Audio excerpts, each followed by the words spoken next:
नमस्कार सबैजनालाई रुचिक मल्टी सर्भिस युट्युब च्यानलमा यहाँलाई स्वागत छ। सधैँ म पनि आज नेप्सेक एनालाइसिस लिएर उपस्थित भइसकेको छु। हामी जान्छौँ निरलपोखरी express.simdeep.com। त्यसपछि हामी जान्छौँ technical chart powered by NEPSE alpha. हामी अस्ति शुक्रबारको चार्ट हेर्छौँ। शनिबार र आइतबार छुट्टी थियो, आज सोमबार कारोबार हुन्छ। फ्राइडे मे 22 2026 जेठ 8 गतेको नेप्से यस प्रकार छ। ओपनिङ 2742.4 छ, हाई 2758.49, लो 2736.15, क्लोजिङ 2758.49, समग्रमा 16.38 अङ्कको बढोत्तरी, पर्सेन्टेजमा 0.60।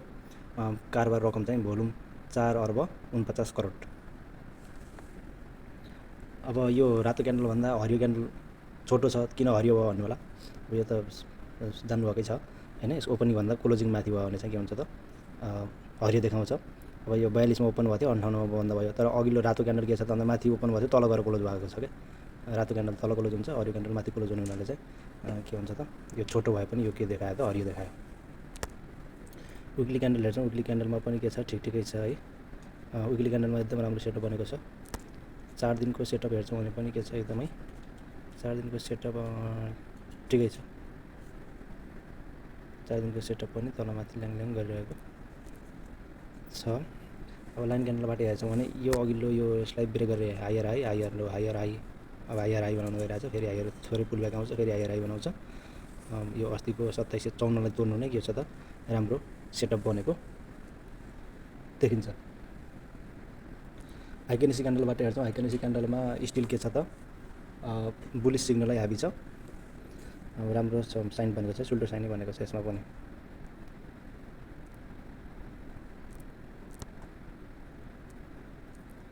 अब हामी जान्छौँ सिधै डेलीमा हेरौँ। टिडिआई सेटअप हेर्छौँ। अब यो एकदम राम्रो सेटअप बनेको छ है। अब यो जुन 46 48 48 है। अब यो जुन सिग्नल लाइन छ, अब यो चाहिँ रातो क्रस गरिसकेको छ भनेको सामान्य स्क्याल्पिङ ट्रेडिङहरू छिरिसक्यो। अब यो डट डट को लाइनभन्दा माथि पनि के गर्छन् त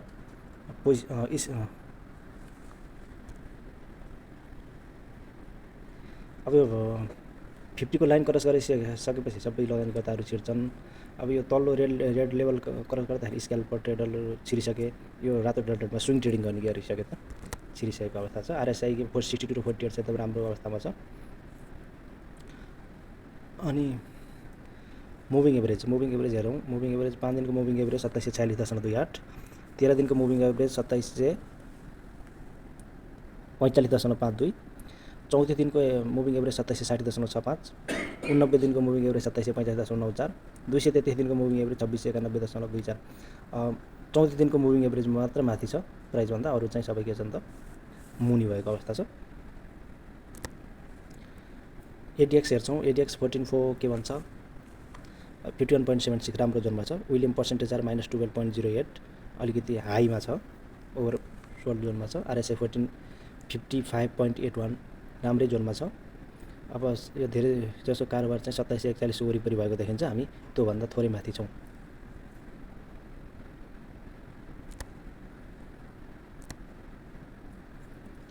अब 20 दिनको भोल्युम धन्न ब्रेकआउट गरेको थियो। 4 अर्ब 49 करोडको कारोबार भयो। 4 अर्ब 66 करोडको कारोबार हुन्थ्यो भने 20 दिनको भोल्युम ब्रेकआउट गर्थ्यो भनेको विगत 20 दिनभन्दा एकदम न्यूनतम कारोबार भइरहेको अवस्था छ। एडिएक्स 43.7 राम्रो जोनमा। ओबिबी -4.43 बिलियन। अब यो चाहिँ पोजिटिभ हुनुपर्छ, 100 बिलियनसम्म पनि पुग्छ पोजिटिभ मार्केटमा। साइकिन मनी फ्लो 0.09 पोजिटिभमा छ, राम्रै हो। 2741 मा एकदम धेरै कारोबार। इएमए 200 दिनको इएमए 2705.8 छ। अब प्याराबोलिक सार हेर्छौँ। प्याराबोलिक सार अहिले कहाँ देखाएको छ भन्दा 2793.92 मा देखाएको छ।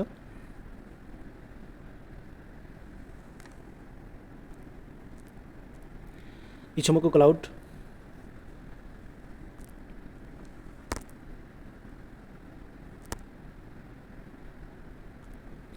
अब कन्भर्जन लाइन 2780, बेस लाइन 2760.15 छ होइन। अब क्लाउड माथि बनेको छ, क्लाउडभन्दा मुनि कारोबार भएको हुनाले अब क्लाउडतिर प्राइस छिर्छ कि भन्ने चाहिँ अनुमान गर्न सकिन्छ।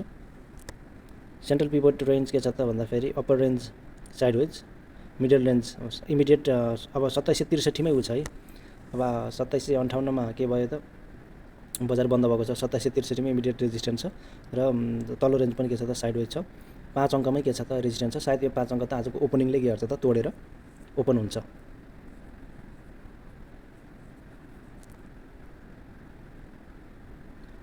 सुपर ट्रेन्ड 10-3 2823 मा अहिले चाहिँ सेल सिग्नललाई दिइरहेको छ। पर्सेन्टेज आएर -37.5 भन्दा राम्रै छ। चाइकिन मनी फ्लो 0.09 पोजिटिभमा छ, राम्रै छ। एडिएक्स -29.88 छ। यसभन्दा अघिल्लो दिन -33 थियो, 4 अङ्कको वृद्धि भएको छ। यो पनि के छ त राम्रै अवस्थामा छ। स्थगित आरएसआई 79.97 र 66.78 छ। 80 कट्यो भने चाहिँ नराम्रो हुन्छ, ठिकै नै छ। चाइकिन मनी फ्लो 0.09 पोजिटिभमा चाहिँ राम्रो छ। एओ 29.88 माइनसमा, यो पनि के छ त यसभन्दा अघिल्लो दिन 33 थियो, 4 अङ्कको वृद्धि छ, ठिकै छ। तर सुपर ट्रेन्ड 81ले भने के छ त बाई सिग्नल दिइसकेको छ। 2718 बाट चाहिँ बाई सिग्नल दिइसकेको अवस्था छ। सिम्पल मुभिङ एभरेज 14 दिनको स्मुथ मुभिङ एभरेज हेर्ने हो भने 2757.41 रहेको छ। ओबिपी हामीले हेरिसक्यौँ 19.45 बिलियन माइनसमा, यो चाहिँ पोजिटिभ हुनुपर्ने थियो, माइनसमै छ। अब सायद माथितिर गएको हुनाले चाहिँ यो माथि जाने सम्भावना छ। चाइकिन मनी फ्लो पनि 0.09, आरएसआई 1450 अब यो 50 देखि 70सम्म गुटुङ लगाएर लगानी गर्दा एकदम मजाले छिर्छन्। 8 दिनको एक्सपोनेन्सियल मुभिङ एभरेज 2740 छ, हामी 2758 छौँ र धेरै कारोबार 2737 को आसपास भइरहेको अवस्था छ। त्यसपछि जान्छौँ हामी बी बोलिन्जर ब्यान्डको भन्दा केटनर च्यानल हेरौँ। केटनर च्यानललाई रेस्पेक्ट गरेर के भएछ त क्यान्डल क्लोज भएको छ। केटनर च्यानलभन्दा माथि, केटनर च्यानल 2751 मा छ भने केटनर च्यानलभन्दा तल्लो बिन्दुभन्दा माथि 2758.49 मा बन्द भएको अवस्था छ। अब बोलिङ्गर ब्यान्ड हेर्छौँ। बोलिङ्गर ब्यान्डको मिडल ब्यान्ड 2743.56 मा छ। त्योभन्दा धेरै माथि के भएको छ त बजार बन्द भएको छ, 2758 भएको छ। डिएमआई चाहिँ 21 र 20 छ, यो चाहिँ अलिकति नेगेटिभतर्फ जान लागेको छ है। यद्यपि बायर हाबी भए पनि बायर सेलर लगभग उस्तै छ। एडिएक्स 14 के छ त भन्दा 43.71 छ। त्यसपछि मुभिङ एभरेज कन्भर्जन डाइभर्सन्स एमएसिडी हेर्छौँ।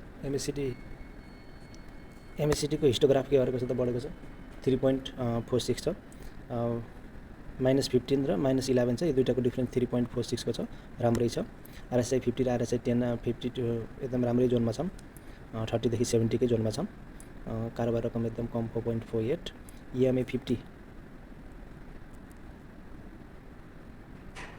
2760.53, इएमए 20 2751.78, भोल्युम 4 अर्ब 48 करोड रहेको छ। स्मार्ट मनी कन्सेप्ट हेर्छौँ। स्मार्ट मनी कन्सेप्टमा लिक्विडिटी यहीँ लिएको छ। रेजिस्टेन्स 2781 सम्म रेजिस्टेन्स छ है, इमिडिएट रेजिस्टेन्स छ। अनि मुभिङ एभरेज च्यानलको लगभग माथिल्लो मुभिङ एभरेज च्यानलभन्दा माथि बन्द भएको छ है। 2758.32 छ मुभिङ एभरेज च्यानलको माथिल्लो पोइन्ट भने, त्यहाँभन्दा माथि 2758.49 है, 0.17 को मात्र फरक छ। 20 दिनको मुभिङ एभरेज च्यानलभन्दा माथि प्राइस क्लोज हुन सफल भएको छ, जसले पोजिटिभ सिग्नलहरू देखाउँछ। अब इन्ट्री गर्ने कि एक्जिट गर्ने, के गर्ने त भन्ने डिसिजन चाहनुहुन्छ भने आरएसआई राम्रै छ 50.23, एमएफआई 53.95, मनी फ्लो राम्रै छ। अब यो भ्यू अफ भोल्युम प्रोफाइल हेर्नुहुन्छ भने 2751 छ, एभरेज चाहिँ मुनि छ। एक्सपोनेन्सियल मुभिङ एभरेज कतिमा छ त भन्दा 2751.78, मुभिङ एभरेज चाहिँ 2743.56 छ।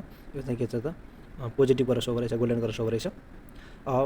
सोमबारको मार्केट चाहिँ म